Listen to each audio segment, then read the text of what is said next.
Have you been to America lately? A lot of Americans really haven't. For months, most of us have stayed close to home. We've had to.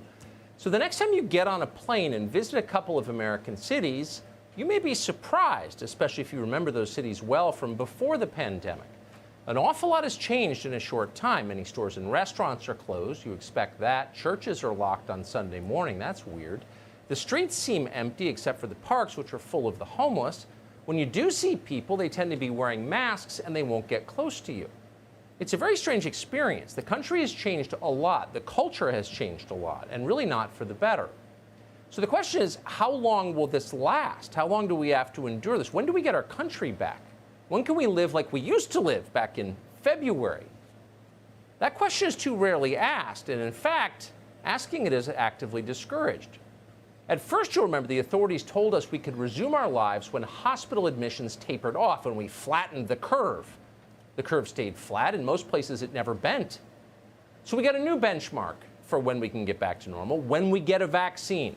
Everything will be fine once we can vaccinate against COVID-19. Many in authority told us that. They're still telling us that. The state of Virginia has announced that when a vaccine finally does arrive, it will be mandatory. Not all vaccines. Virginia will not require vaccines for hepatitis or HIV. They won't require a vaccine for meningitis either, despite the fact that meningitis kills a lot more, say, college students than coronavirus does. But once we get a corona vaccine, they're telling us, all will be well. But now they've changed that. It's not true anymore.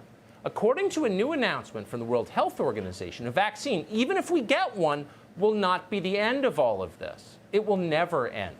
You can get your injection, they'll make you get it, but you'll still be under arrest. The World Health Organization says that finding a vaccine is not the goal. Reordering society is the goal. Quote, we cannot go back to the way things were. That's a direct quote from the leader of the World Health Organization, Dr. Tedros, who, by the way, is not really a doctor. Because COVID-19 is not a public health crisis, really, or even a mere virus. According to Tedros, COVID-19 is, in fact, and this may surprise you, COVID-19 is really about global warming. As he puts it, quote, the COVID-19 pandemic has given new impetus to the need to accelerate efforts to respond to climate change. I bet you didn't see that coming. Bill Gates did. He agrees with that wholeheartedly. Earlier this month, Gates posted an essay to his personal website, which you probably haven't seen, arguing that the lesson of the corona pandemic is that the rest of us will have to sacrifice even more to save the Earth from warming. Now, for people who are not billionaire global influencers, this is all pretty confusing. Quick, what does the coronavirus have to do with climate change? Well, for one thing, China caused both of them. That's the obvious link. But that is definitely not the point Dr. Tedros and Bill Gates are making. Both of them bow before China. They would never meaningfully criticize the Chinese government. So you can be assured that's not the connection they're drawing. No. For Dr. Tedros and Bill Gates, pandemic and climate change share a very different connection. Both are useful pretexts for mass social control. Both are essentially unsolvable crises they can harness to bypass democracy and force powerless populations to obey their commands. Now it makes sense. Ever wondered why our leaders consider the coronavirus a major public health crisis, but not, say, suicides and drug ODs? Well, this is why.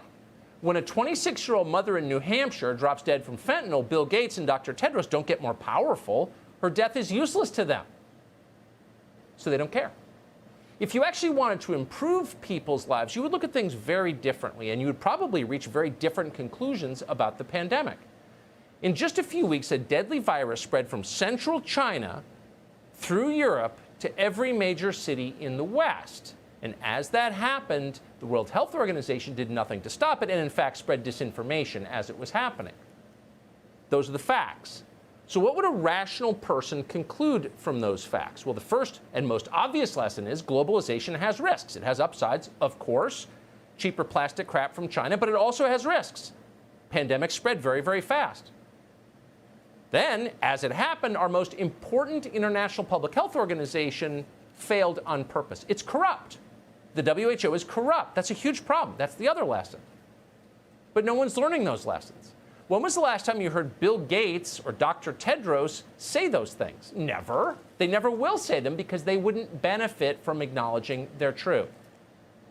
This is true about all crises. They only take the lessons that empower them. How about global warming? How would a rational person assess global warming? If you really believe that carbon emissions were distorting the Earth's climate, and that's the claim they make, maybe they're right, then you would take a very close look at the forces behind those carbon emissions. You would ask hard questions about the global economy. You'd wonder, who's profiting from this system that's destroying the Earth? How exactly do the richest, most powerful people in the world, that would be big finance and the tech monopolies, contribute to carbon emissions? That would be the first question you would ask. That's the logical way to think about climate change. And if you began to think that way, you might wind up concluding that people like, I don't know, Michael Bloomberg were in fact climate criminals. Their private jets alone produce more carbon emissions a year than entire African villages do, not to mention more than your neighborhood does, a lot more. But tellingly, no one on the environmental left ever criticizes Michael Bloomberg. He's considered a leader in the fight against climate change. On the basis of the numbers, that is ludicrous, but they say it with a straight face and demand you believe it. Part of this is human nature. All of us tend to place ourselves at the center, in the heroic center of our own narratives. And that's particularly true of rich people who tend toward the narcissistic. But in this case, they are evading responsibility. They are profiting directly from a system they claim is unacceptable, but it's not their fault somehow. You know whose fault it is? Oh, it's your fault. You're the one who's doing it. You're the one who's killing humanity. You're the one who must change. You've got too many kids. You drive a pickup truck. You forgot to wear your little mask. You're going to hell. Good luck with your bankruptcies and your opioid crisis and your broken lives, Middle America. We'll be at the Yellowstone Club having a drink. It's a scam. It's an obvious scam. Here's another data point for you that you won't see on television. Less than a month ago, on July 31st, the CDC, Centers for Disease Control in Atlanta, our primary public health organization, funded by the federal government, released guidelines to state health departments about patients infected with the coronavirus. How do you track the spread of this disease?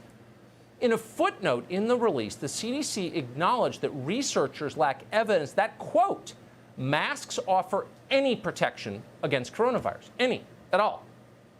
As health officials work to track the spread of the virus, the CDC suggested that they ignore whether or not people were wearing masks. In other words, wearing a mask may be completely irrelevant to the spread of the virus. Huh? So there is still no proof that masks protect us against COVID-19? That is apparently the conclusion the CDC reached. It's not something Trump tweeted. The CDC put that in a release to the states. It seems like a blockbuster story. Why isn't that on page 1 of the New York Times? Why is the entire media, the entire leadership class of the United States of America ignoring this?